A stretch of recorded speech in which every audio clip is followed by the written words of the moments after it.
Hey, how's it going, friends? Hey, Jordan.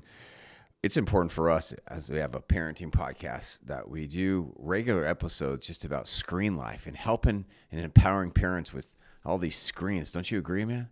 Yeah, I know, but every time we do it, I always get it's hard. It's like a double-edged sword. It's like I like the information because I want to be mindful about it, but I also don't like the information because I'm like, I don't like what it's doing. So it's like you almost want to bury your head in the sand and be like, no, it's fine. Everything's fine. Everything's on fire. They shouldn't be on their screen. Everyone's on their screens, but it's going to be fine. Dude, in reality, it's like you got to control this thing. Well said. Bury your head in the sand. So that psychology right there is exactly why we're going to do today's unique episode. So everybody, I'm holding in my hand one of the most famous, most popular books from all of 2024. It's called The Anxious Generation by Jonathan Haidt.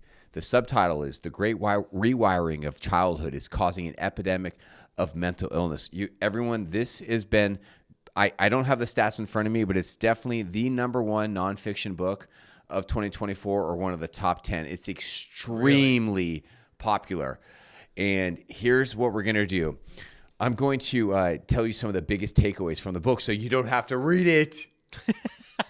So instead of like Cliff Notes, this is like Sean's notes. Well, it's like our notes. We're going to talk through the book together. Yeah. And we're going to do it like in everyday Cliff Notes terms. in like high school. Yes. Right? We don't want to read, whatever book they were having us read back then. You Cliff Notes. Now we're doing Sean's notes. Well, well said, because here's the thing. Even though people are buying the book, including me, dude, when you actually get the book, here's what it is. It's 299 pages of small print, lots of like stats and charts.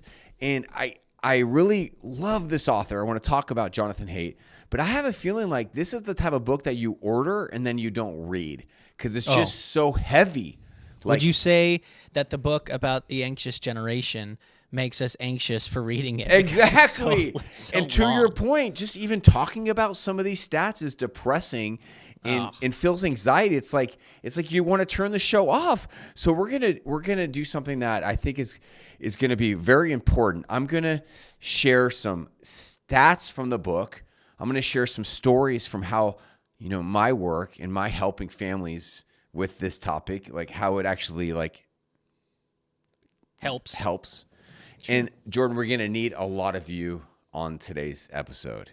Yeah, I'm going to be the viewer here, guys, or the listener, because I haven't read the book. I don't know much about the book, and I'm just going to pick Sean's brain so that we can get the most out of it so that we don't have to actually read the book. Yes. So we could just get the Sean's notes version. So let's first start off. You said it's one of the most famous nonfiction books of this year. Was it I'm assuming it was recently written. Yeah, I mean, I believe it came out in 2023, but then, I mean, at the end of 2023, and then this author, I mean, he's been on every big podcast at least once. He's on all these, late night shows. He's very popular. He's an intellectual. He's an atheist intellectual, which we'll talk about also.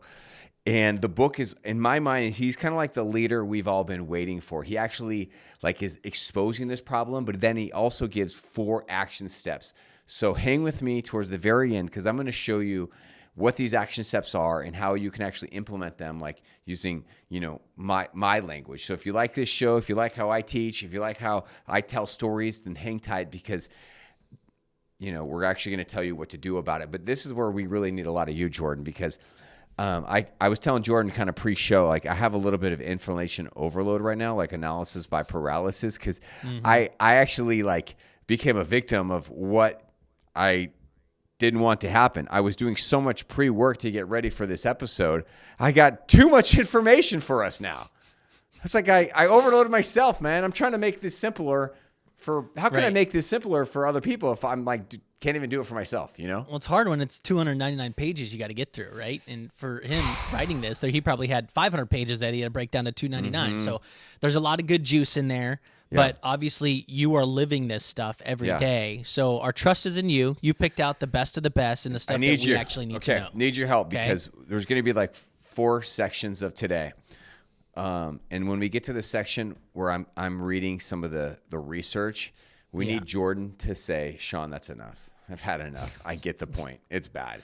And I need you to just cut me off or shorten me, because I'm going to share some of the stats that Jonathan found in his deep research on this topic. All right? Okay. All right. Okay. So Where do you opening want to start? intro of the show is now. Now we'll move to section 2. Here's a little backstory on Jonathan Haidt. This is a direct, I'm going to read you directly from his website. You ready?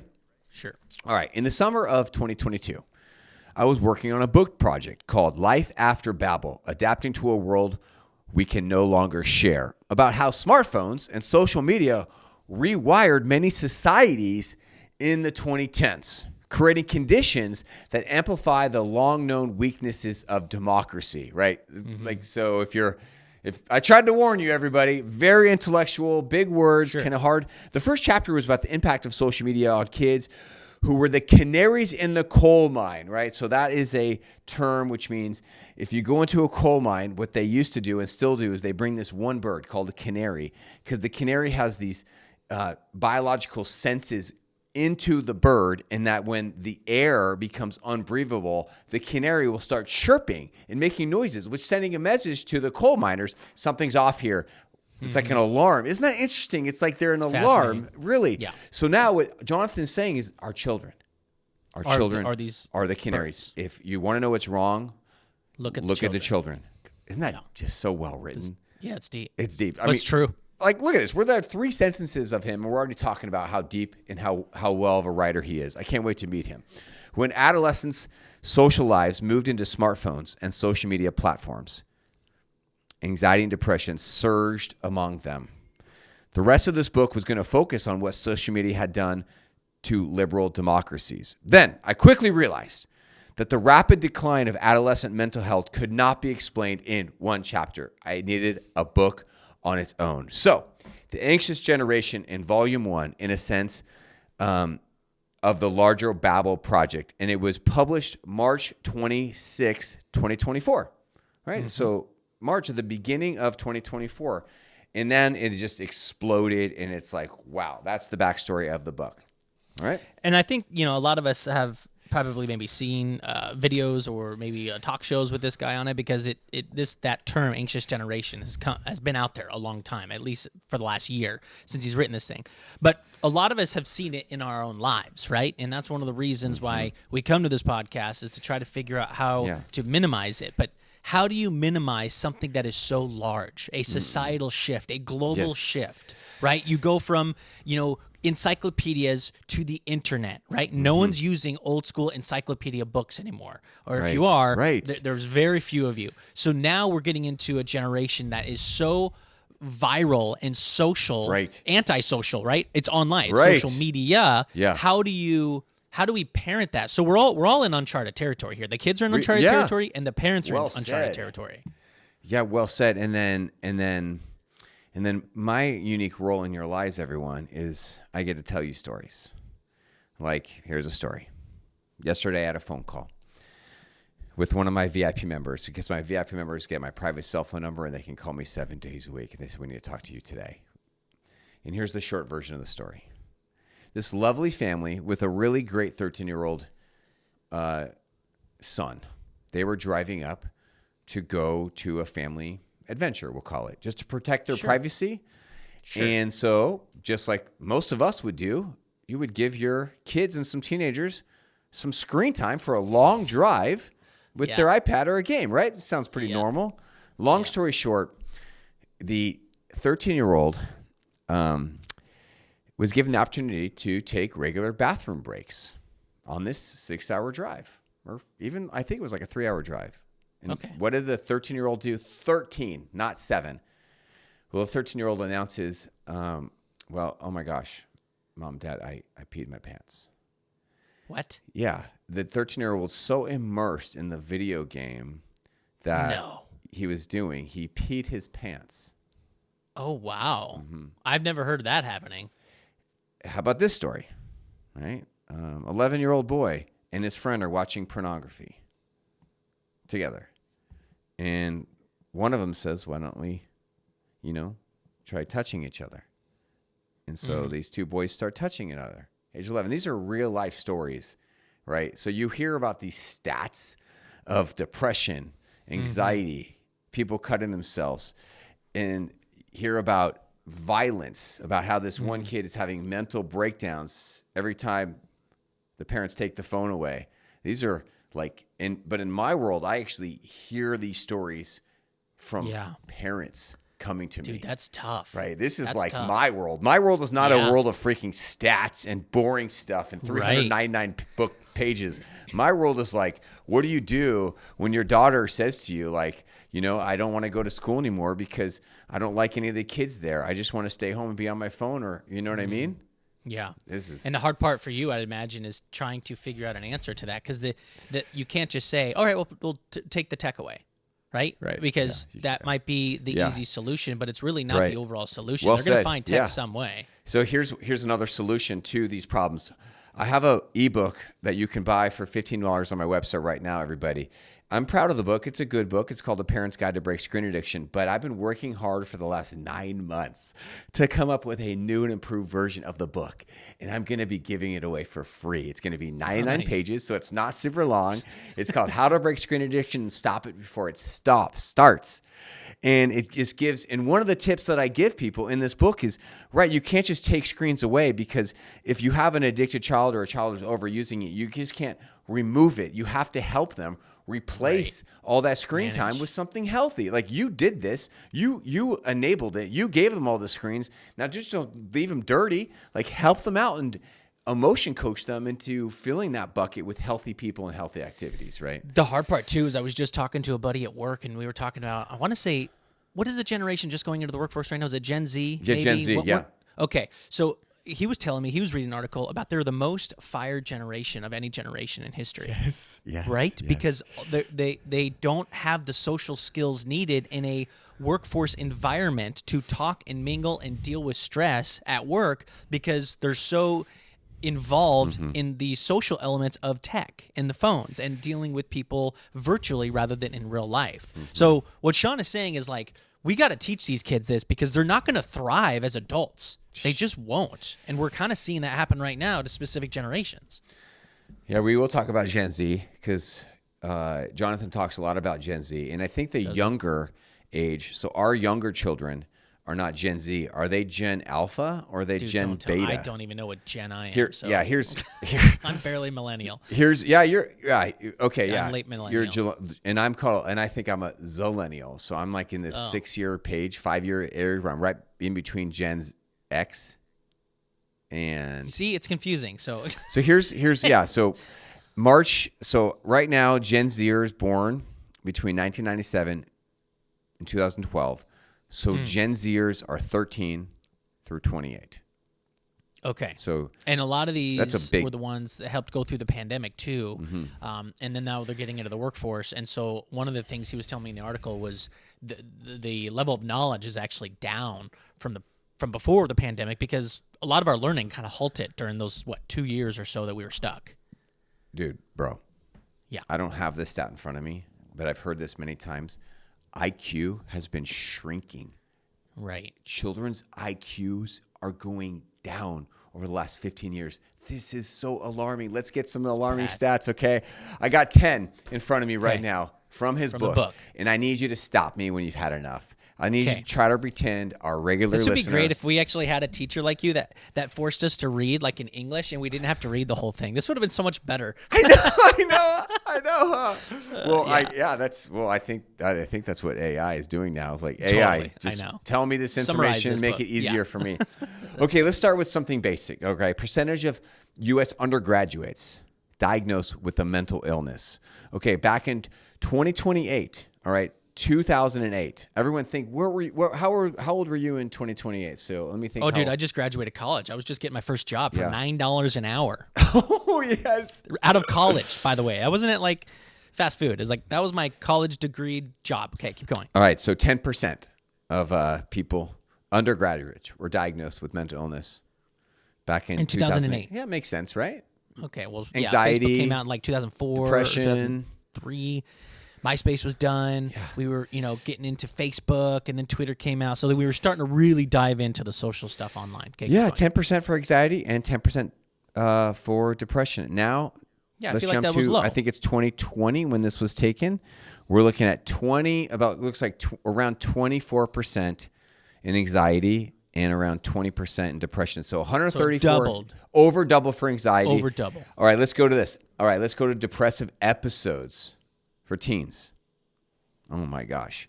Teen girls, 2025, we're looking around 12, 13%. I'm sorry. I have to slow down. In 2005. All right, if you had a teenager in 2005, right, we're looking around 12, 13% of girls ages 12 through 17 years old had a depressive episode.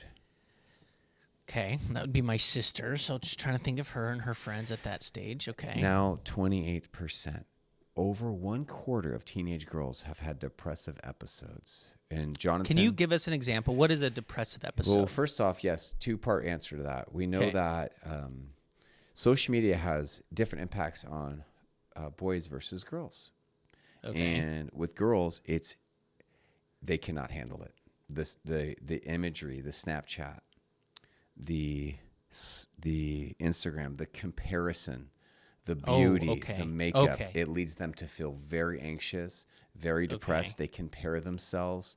It's extremely destructive. Screens have a destructive impact on boys as well, but it's very different. So, for example, the boys' depressive episodes, and I will answer your question, was 5% in 2005. 20 years later, it doubled to 11.5%.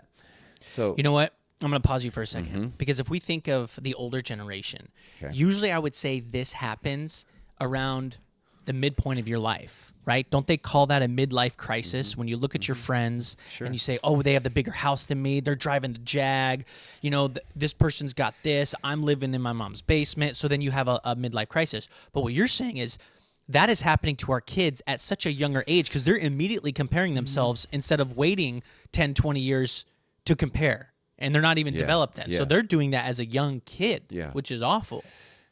Yeah, so like right now we've got numerous clients that are boys who are having depressive episodes. One, he's having like I'm not good enough. Yeah, one is he was a excellent AP student in high school and then went off to university, a good university you've all heard of, and he just got very depressed because he's just started comparing himself to others. His identity is built up in his academic performance. So when that started going downhill, he's like, I just can't go to school. I can't do it. So he just is in his room all day playing video games. And he had to be pulled out of university and come back home. And they're just trying to get him to do online school to finish out his credits. And then we got another one who has not gone to school for 8 days, and the parents just talked to me yesterday. We haven't started with this family, start with them tomorrow, about how they had to bribe him with all these things to try to get him to school. Why? Well, because he's got a twin brother, and I guess they're just fighting, they're being mean, and he's like, he's just being really negative about his life and doesn't like his brother, doesn't like his life, and he's just in this really dark spot. And those are two examples of depressive episodes. Which, of course, comes to self-confidence, right? That self-confidence is really low. So I think one of your tips maybe down the road is going to be how to boost that. Okay, thank you for letting us know what that is. This is just why, like, the evidence is, it's like Jonathan is saying, guys, what is going on here? Because this is when we've seen screens really take off in our kids, and this is what's going on. So is anyone else seeing this correlation here? Right. So how about this? U.S. Emergency Department visits for self-harm. For self-harm. Kids ages 10 through 14. So these are almost pre-tween. These are tweens. These are babies still. Right. Okay. So this is why he's just looking at all these stats. For every 100,000 kids, girls, they were coming in at about 100 back in 2000. Oh, only 100 girls out of 100,000. What is that? Okay. So is that 0.1% or? Yeah, way low. Yeah, and then now you just look at the chart that I'm looking at. It's just like, it looks like a stock market on an amazing day. It's at 634. So self-harm ER visits. And that's, in my world, that's just, that sounds I just saw a funny little, not funny, but an alarming Instagram post. It was just like, remember back in the day when like emergency rooms were filled with kids breaking their arms, falling off of playground sets, a leg was broken playing in soccer. Now the emergency room is filled with people with mental illness or like something is wrong because they're getting bullied or some of the stuff you're talking about, right? We're physically not harming ourselves as much from playing, but now we're harming ourselves in our mind because of what we're seeing. And we're seeing this on the stat that I'm looking at right now from Ontarian teens. Ontario, Canada. Oh. Emergency visits for non-fatal self-harm.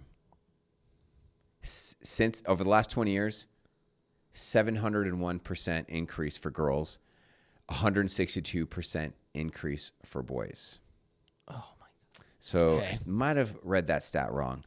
So for every 100, I think I did, for every 100,000, 701 girls are going to the ER department from Ontario, Canada. Now, that's present. So would that be 0.7%, I think? Yeah, or, you need to calculate I don't know, 100,000. whatever. Let's move on. How about New Zealand? Let's go to New Zealand. Let's travel to this beautiful country. Hospital discharges for intentional self-harm. You get the point. All right. How about this? High psychological distress across 33 European nations over the last 20 years. All right. I don't know. I'm getting bored now. Like, I'm getting overwhelmed. Let's move to a new topic. What I think, I mean, you could keep going through this, and I think what the author is trying to do, and I haven't read this, but as I'm breaking this down as you're telling it to us, he's trying to say it's not just America. It's Canada. It's Europe. And I don't know how many countries he goes through, but whoever has this technology and is doing this, this is happening. And one of the questions I want to ask you, or I want to ask the viewer just to think about it, because I don't know if the author writes about it, but what are the percentages of people who aren't harming themselves or who are truly happy or who find joy? What are they doing? Because right now, all we're doing is looking at the terrible stats, but it's not all bad. There are plenty of families and communities that are thriving and they live with hope and they live with joy. Right. And I think we need to find those people and mimic those people. But that could be a different conversation. That's a really brilliant thing you said because, like, how do you get healthy? Do you get healthy by studying unhealthy people? No. Correct. You get healthy by looking at what healthy people do and you copy that. You study that. Right. So that's so interesting. Why is so much of his book, right, just examining and glorifying and really wisely articulating all these unhealthy trends? And it needs to be said. Don't get me wrong. The studies need to happen. People need to know about it. But if it was me, I wouldn't be reading this book. Okay. I'd be reading a book that says the 7 tips to happiness or something like that, right? Yeah. But this is very important for politicians, for parents, for people to know so we can influence technology because ultimately it's influencing us. We don't have that book yet. That book has never been written. The book is about, we found like the 25% of teenagers who are thriving, or we found the 50% of teenagers who are happy, healthy. They're not depressed. They love their parents. They have balance with screens. And this is what the 10 things these teenagers are doing and how they're thinking. Right. How about this? Dude, let's write that book. Let's do it. Here's something interesting. Idea. So Jonathan Haidt is a strong atheist. But his research, like, he found that children and teenagers from faith-based homes who were involved in faith-based communities were doing much better than everybody else. That's a huge stat that you have to not ignore, right? You cannot ignore that if you're a family. If you have kids that are growing up and you don't think they're doing well, you have to look at that stat and think, what's going on? Maybe I need to think about doing something. What's going on? Yeah, because they found that. I'll just paraphrase, right? Just paraphrasing. And if Jonathan is listening to this, please forgive us. We're doing our best we can to talk about your great book.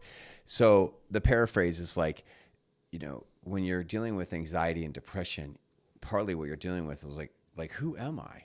Like, am I worthy? Am I good enough? We all ask those questions. Right. Where's my identity? Is my identity based in my video game performance, in my makeup? My followers? How many boys have a crush on me? Is it based on my A's and my B's? Or in my freckles, or in my glasses, or in my pimples, or in how many beers I can drink? Who am I? Am I worthy? And we're seeing that these screens are really creating damage and harm, and they're hindering a kid's love of self and love of family and love of playing outside and building healthy relationships. And that is what he's saying. There's something off here. Here's the second genre of stats. Can I get the second Please. category? Yeah. So then he says, well, what happened? Like, why do we see this? Okay. And here's one of as his... a scientist, you need to ask that question. As a scientist. Go. Well said. He said one of the big things that happened is that we have a serious decline in the play-based childhood. The story begins at the end of the 1970s as social trust collapses among adults. The play-based childhood starts to dissipate as parents become more fearful, overprotective, and less willing to let their kids spend time with other kids in the unsupervised world. So they looked at the UK, children's time, daily time use between 1975, before I was born, to 2015. And you can just visualize the chart, everybody. Socializing outside the house, big time down. Outdoor play went down.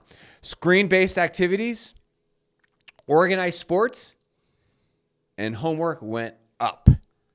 Huh. Organized sports went up. Okay. Tell me your thoughts on that, because I'll tell you my paraphrase on that. You would account that as kind of a good thing. You would think, right? I would think, right?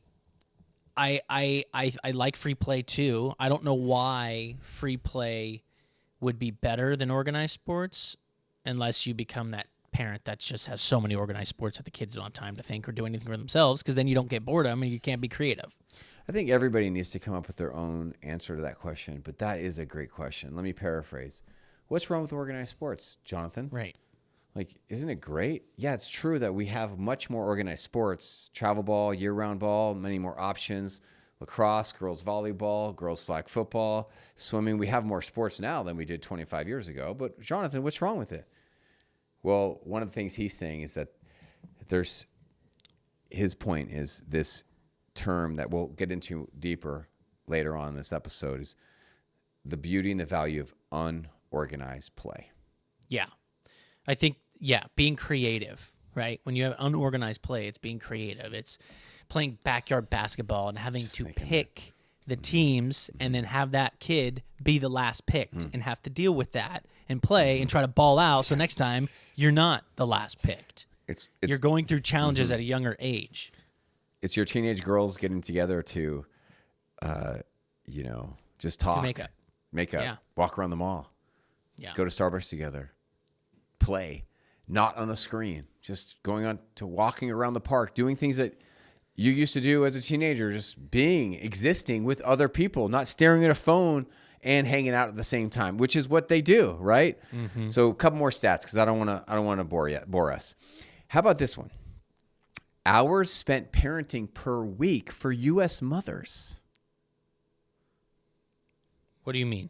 Right. Hours spent parenting? We parent all day. Parenting time increased in the mid-1990s. So I guess what it's talking about is parents are now like parenting more. So you see an increase on this chart that I'm looking at there's maybe because the kids are in the house, you have to parent them while they're in the house. If they're out of the house playing on their own, you can't parent them because they're away. That's what I'm thinking. Oh, right? Yeah. Dude, that's genius. So when I'm overwhelmed with my kids, I'm like, get the heck out of this house right now, because I'm done parenting Isn't that interesting? Yeah. How about this? Interesting. Meeting up with friends every day for U.S. 12th graders. Meeting up with friends every day. How many times a week, senior year of high school, Scripps Ranch High School, San Diego, California, did you meet up with friends after school when you were a senior in high school and it wasn't football season? Dude, I want to say it was like almost every day. Me too. Right? It was definitely every day. I did sports. I did organized sports, which would hang out for a little bit, but I'd be always hanging out with some guys. And it actually was interesting when I didn't have a sport, I felt like lost. So maybe this is what he's talking about, because I was like, oh my gosh, what do I do? Who do I hang out with? So then I started hanging out with the skaters, because they'd be like skateboarding, and I wasn't a skater, but I was like, oh, I'll hang out with them because they're hanging out, and I got to learn who they were and what their interests were. So that was kind of cool. So in 1980, 55%. 1980, Jeff Spicoli, or those 80s movies, 55% Back to the Future were meeting up every day with their friends. Yeah. Every day, 55%. And that number in 1990 stayed around 55%. Okay, so let's go to my age, which would be senior year of high school is 1997. We're down to 50%. And when did you graduate high school? 2004. 2004. started to decline a tiny bit. And we're looking at around 50%. Yeah. So about the same as yours too. And then... Yeah, but again, that's right when some of this stuff started coming out. And now we have a little sense of the teenagers that we need to write a book about. The healthy ones. 31% of males, this is more the most modern number, and 28% of females are meeting up with friends every day. Let me ask you something. I know you give us stories about, your clients a lot, and a lot of them seem to be having these social anxieties and they want to be on the games. But are you finding any family out there, maybe in your success stories, where you're noticing the social time on the internet is declining because of the improvement in parenting and advice you're giving them? Oh my gosh, there's a ton of great healthy kids out there. A ton. Yes. So I'm wondering if there's a trend, because in my circle of my age, people, I guess late millennials, whatever the next generation is, a lot of them are getting rid of social media altogether. It's happening. Now the kids are still on it, but I'm wondering if it's soon going to be like, nope, they're not even going to be on it anymore. If that trend is true, or if it just is going to continue to be in this disarray for a while. I can't predict the future. I can't speak into that. But I think that I have a couple stories to tell you. First is the teenager does exist. I have one in my house that doesn't have access to social media. She's 15 and she doesn't really care. She's not asking for it. She's being very patient and she's just living her life very happily without social media. And so where is she going to be when she gets social media? I don't know. Every kid is different. Yeah. Story number 2. I have a client and this awesome junior in high school is a very great golfer. And he's trying to get a golf scholarship. Oh, man. Kudos. That's awesome. Kudos, right? That's hard, but awesome. And he has a healthy relationship with his screen, is what I hear from the mom. Never met him. Just work with the mom. And he wanted to play lacrosse this year for fun because his school just started a lacrosse program. And the mom would prefer him not to play lacrosse. So it doesn't get hurt? He doesn't get hurt. He likes to go out with his friends, who a lot of them are seniors, and they're very social. And they're out there playing with each other, hanging out off screens, making memories, doing healthy things, on a regular basis. And the mom doesn't want him to go out. Dude, that's tough. I'd be in that predicament too, because you are guiding your kid to a bright future. Yeah. And if at this age, it's so important. It's tough to stay on track. Right. You got to stay on track if you want to have that. You've come this far. You're so close to getting a scholarship. You're 6 months away. But he's like, yeah, I do want to go get a scholarship, but I also want to just be a kid. I know. And play lacrosse I get it. and have fun with my friends. This is where you've got to, my advice to all parents is parent the child you have, not the child you want. Because if you're a teenager, and I said a lot of things to the mom. I said this is a more casual way. Like, have you asked him, do you want me to push you? Do you want me to control you? Do you want me to tell you, no, you can't go out? Or if I do that, are you going to hate me? Are we going to start fighting? Are we going to have a horrible end? Because at this age, you could have that conversation. Good point. You sure could. Yeah, he's a young person. It's like, what's my role? It's like a rites of passage. What's my role in all this? Because when you were younger, I could control your schedule. I could tell you're not allowed to go out. You have to study. No, you have to practice, golf. But now you're a young man and you could drive. You can drive. I don't like what's happening to us. I'm afraid, son, that if I were to not control you, you're going to not practice for golf. You're not going to get a scholarship. And we've come this far. We've got to figure this out together. Co-shared problem solving. Dude, that's good. That's a good tip. That's a great idea. I wouldn't have done that. I would just been like, I got to make a decision as a parent. But no, you got to kind of do it together because it seems like this kid wants to get that scholarship anyway. So that's good stuff. So essentially, here's a really all journalists now. I don't really know if journalists care about us, whether they're on Fox News, CNN. I don't know if journalists care, but I know they care about clicks. Yeah. And here is a brilliantly well written title to an article. Are you ready? Yeah. It's from. For the click, right? It's for the click, but it's the best I saw. I think it's from The Guardian. Book review. The Anxious Generation by Jonathan Haidt. A pocket full of poison. An urgent and persuasive warning about the toll of phone-based childhoods. That's good. That is good. It's dire. But I mean, looking Dire. at those stats, it makes sense. It's very alarming. Yeah. Okay, a couple more stats stats, and then I have an interesting take, and I'll show us. I want to show us I'm going to show you an interesting clip from a recent podcast that Jonathan was on with Dax Shepard, and we'll talk about that. Okay, so essentially, here's a couple more stats. Okay, is heavy social media users. They're on it, and they're twice as likely to experience depression and anxiety compared to light users. So this is not Makes news. sense. This is, if your kid is on social media a lot, the chances of them being anxious and depressed is going to go way up. Well, dude, I just went on a shocker. trip. Yeah. I just went on a trip, and I wanted to do a little like GoPro footage of I went snowboarding, and it was awesome, right? Mm-hmm. And I was like, oh man, I want to put together this little thing. It took me I don't know, an hour or something to put together this little edit on my phone. Yeah.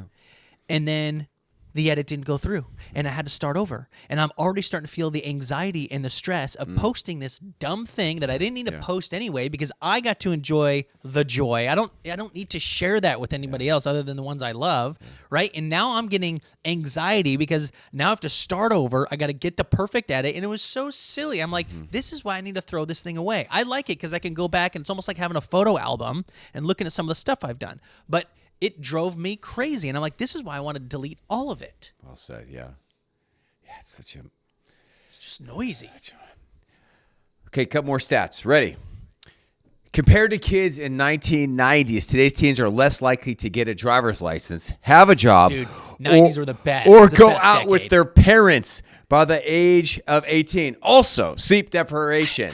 70% of teenagers don't get enough sleep, largely due to nighttime smartphone use, which and is that linked blue light that they talk about, which is right? linked Gotta get to rid of big it. shocker, higher rates of anxiety and depression. How about this one? Friendship decline.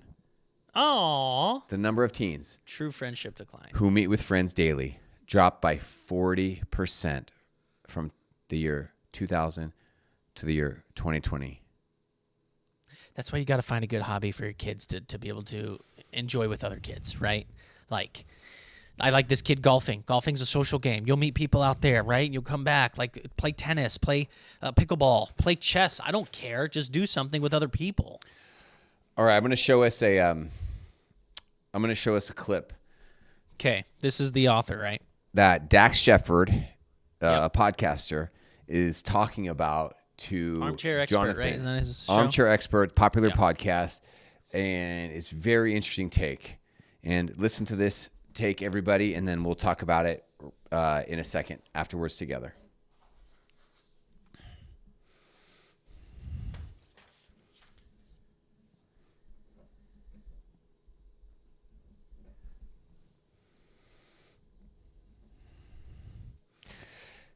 That's an interesting clip, isn't it? So we're kind of saying that some of the new generation is maybe becoming more health conscious, it sounds like. And could that be due to the social media and learning about what bad things alcohol and all this stuff does? Or is it like with whoever the other person was like, no, this is just because they're stuck in their mom's basement, not hanging out with everybody. And I'm like, oh, yeah, that's true, too. I've just never heard that take before. Have you? Like, neither. hey, like we're talking about how screwed up our kids are, but look at these other stats. In some of these areas, they're doing really well in. Really well. I was just talking to a buddy of mine. He is an entrepreneur, and he actually has an alcohol business. He doesn't even drink, but he sees the money going into it, and he's doing very well. And I said, hey, I just heard this stat about the next generation not drinking as much. Has that altered your whole business model? He's like, I've had to completely shift my business model. Oh my gosh. Because and in the alcohol industry, they're having to shift because they could see what's coming on the horizon. Less social get-togethers. I just heard another stat in Atlanta. We've had, I don't know specifically how many, but we've had more breweries shut down because fewer and fewer people are out just drinking, having a beer on a random night. Isn't that crazy? That is really interesting. Well, Which I don't know if that's good or bad, because having a beer and socializing is kind of cool, but we know drinking too much is bad. Yeah. So is it better to not do that? I don't know.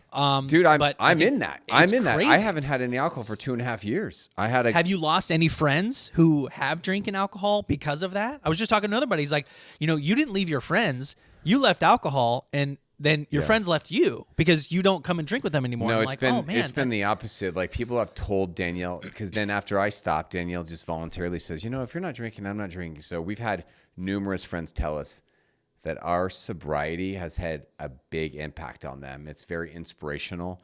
And that's helped them That's good. to move out of. Just 2 nights ago, we had a friend tell us, two friends actually. 2 friends 2 nights ago tell us, like, I started to see how my relationship with some of these substances had become a problem. And that's because, so that is... Dude, that's awesome that you it felt great. Think about that. You're like, I'm not even trying to help anybody else. I just wanted to stop myself. That's so cool. And actually selfishly, it is better. Being a non-drinker, like, it is, just being honest, it is more enjoyable being around people who aren't drinking because I do enjoy being around people when they're drinking, right? Because I've got no problem with that. But all right, so but you know what's actually going up? So alcohol use is going down, maybe, but CBD use is going up. So a lot of these alcohol companies are going into CBD business now because a lot of people are using CBD. Dude, the biggest growing industry right now, when I stopped drinking, when I went to the non-alcoholic section at the grocery store, there was O'Doul's. Oh, yes. O'Doul's. Yes. And but now there's so many. And there was this one brand, Athletic. And now there are so many options, and some of them are really, really tasty because I love the taste of beer. Okay, let's shift. We got 2 more sections to go. Let's go. 2 more sections to go. Hang tight. The final section is going to be, what are we going to do about it? Jonathan Haidt, and here's the next section. So here is a recap. Jonathan Haidt's, here's recap of all this stuff of the book. Let me show you the book so you don't have to read it. One is we have a major decline in play-based childhood. Okay. Jonathan actually talks about, like, the way that kids have become kids since the 2010s is, like, totally different than even the 20,000s. You get the point. Yeah. Okay, number 2. Big shocker here. There's a major rise in the phone-based childhood. Okay. Started in the early 2010s. Yep. Number 3. There's severe mental health consequences. Rise in anxiety, depression, mental health issues among young people and adolescents. The canaries are speaking out in the coal mine. We cannot handle this. Mom, Dad, listen to all the pros. Mommy, Daddy, please listen to the experts. Even though I want an iPad, I know it's easier on the car rides. Even though I want these devices, even though I'm begging for you, Mom, Dad, if you give me these devices, you're going to see that me becoming a statistic is going to increase that chances. That is a paraphrase. Good. And then number 4 point of the book is what we're going to do right now, which is my favorite part. Recommendations for improvement. Are you ready? What would be the biggest? Obviously, less phone use, but what is... He's got 4, and they are good. Okay. Like when I say he's the leader we've been waiting for, we don't need another freaking nerd to write a 300-page book and tell us how bad it is. We get it. And we've known how bad it is. I just want to swear right now. And it didn't stop anybody from the last 15 years of doing anything. We've known, everyone knows how bad they are for 15 years. And if you didn't know, you're lying to yourself. We need somebody to inspire us, to give us a vision, to help solve these problems. And his 4 is brilliant because there's only 4. There's not 14. There's not 308. There's only 4. Are you ready for them? Okay. Very simple. No smartphones before high school. Ooh, that's good. That's tough. It's not tough. You can do this, everyone. How do you, I'm just going to play devil's advocate. How do I communicate with my kid who's got, practice after it needs to be picked up at 5 o'clock? How are they supposed to call me? Well, smartphones. So I'm a big fan of flip phones. I'm also in conversations with these other companies like Bark, Gab Phone, Quizstudio. Yep, we got one for it. Because I'm about to make a deal with one of them. Yeah. Yeah. I mean, flip phones, dude. Even like if you right, and does your 10-year-old really have to call you though? Right? That's a good point. Some people, dude, we were thinking about going to an old school landline in the house with a long cord. You have to walk around the house and put yourself in the bathroom while you're talking to a friend. Yes, dude. Okay, so that's it. So no smartphones before high school. You want to give him a phone? Okay, give him some. What if I already gave my kid a smartphone? I just got him one for Christmas. What do I do? There's a lot you can do. You can join me in my VIP membership, and I show you how to walk that out, walk that back. You can read the book, or you can just say, "Hey, we've made a mistake. We're going to make a shift," and you can do all that stuff. Okay, thank you. Good. Okay, number 2. What else? Okay. No smartphones before high school. I wish he had more stuff about iPads in there because he didn't say, like, don't give your 3-year-old an iPad when you're walking around Costco. Yeah. It should say this. No iPads for all these kids. It should say this about video games, whatever. He's got 4. This is about his book, not about me. No social media before 16. I like that. I like that a lot. So like YouTube, your kid likes YouTube. Are you okay your if kid is not? That's not necessarily social media. They're just watching a show. I know, but it's annoying. Some of these shorts they're watching. Like, what are you watching? And now I haven't put it on the TV, so I don't want them on the iPad. That's one of the rules. That's one of the rules I teach about. If you're on YouTube, it's got to be in a public sector because there's so much shadiness on YouTube and YouTube Kids. Is this what my parents thought? Like Darkwing Duck was like when they were adults. Like I liked cartoons. Yeah. As an adult, I'm watching this content. I'm like, what the heck am I watching? Like, were my parents thinking, like, dude, you're watching Rescue Rangers? How dumb is this cartoon? I don't know if that's what they were thinking. I should ask them because when I'm watching some of these YouTube shorts, I'm like, these people creating this content are idiots. I'm sorry. And they're making a lot more money than me, it's ridiculous. All right. Everyone, just no Instagram. That's before 16. At the earliest. What's the one the kids are on? Snapchat? Yeah, no Snapchat. Before 16th. At the earliest, their 16th birthday, they get Instagram. They get TikTok. I know that's not what most parents are doing, but this is what Jonathan, this is what the experts are begging you. Their brains cannot handle all the scrolling and all the comparison and all the beauty. Okay, number 3 is and it's weird for me as a parent. Like I've got a friend who puts their kid on it, and it's weird for me to follow the kid who's like really young. Mm-hmm. It's just odd as a parent and an adult. I'm like, I don't want to follow your child. I don't want to see. I don't know. It's weird. Yeah. Keep going. Sorry. Okay, there's only 2 more. Okay, first one: no smartphones before high school. Number 2: no social media before 16. Number 3: more play and independence. Haidt advocates for more free, unsupervised play and opportunities for kids to explore and take risks. He emphasizes that independent play is crucial for building resilience, confidence, and problem-solving skills, like you alluded to earlier. Yeah. So get your kids. That's hard because a lot of kids are fearful. They're so scared. They're scared of driving a car. Yeah. They have scared. A bunch of 16, 17-year-olds that are still driving Miss Daisy. And their parents are like, yeah, it's okay. I want to keep them safe. I'll drive. I don't mind.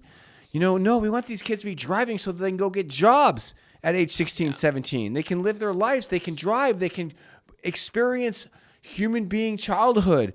So yes, unsupervised play. What that means is figure it out. Have kids over to your house.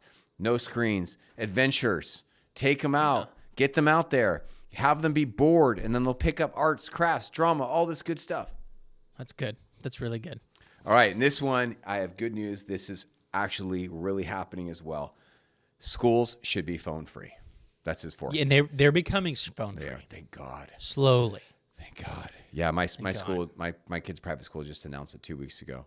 And I was talking to one of the leaders of the school last night because we went to a concert together. And I was saying, how's it going? I'm so glad you guys made that. And she said, well, for the grades 8 and under, like everyone's loving it. We're getting so many emails from parents. Thank you for doing this. But the high school kids are really struggling. And to our surprise, we're getting a lot of pushback from the parents saying they need this, they need this, they need that, we need this. Yeah. So just do it when they get off of school. Why do they need it in school? I know. Why would they need it in school? They don't. Your kid does not need YouTube for school. They don't. Dude, that's crazy. But that's great. The fact that we're going in that direction hopefully is a good thing. It is. Be excited. We are trending in the next 10 years. We are trending. And if you need more, please go to my website because my newest version, the latest version is coming out of the book. It's about maybe 2 weeks away. It's going to be released. It's going to be free. So come and subscribe to my newsletter at parentingmodernteens.com. And then I will update you and send you an email when it's out and you can read it. It's got so many great do's and don'ts and tips and specific direction, whether your kids are 2 or 17. Jordan, we did it, man. We took a pretty complicated topic. I think we did it. I think we accomplished our goal, man. I think Great, we man. did it. Now I don't have to read this book. Thank you. I don't have to read this book. I know how I'm bad proud it of is. us, dude. I got the tips. I'm proud. I'm so proud of us. We did it. We Thank took you a for doing that for us, No, dude. thank you, man. I couldn't have done this without you. I feel so much better. I love everybody who's listening. I love you. I love your family. I love that Jordan and I get to be a voice and a support in your life. So stay strong, be close, and teach wisdom, and be the leaders that your kids need you to be. All right, be strong, be firm, be loving, be wise. You got this. Thanks for letting us share this with you today.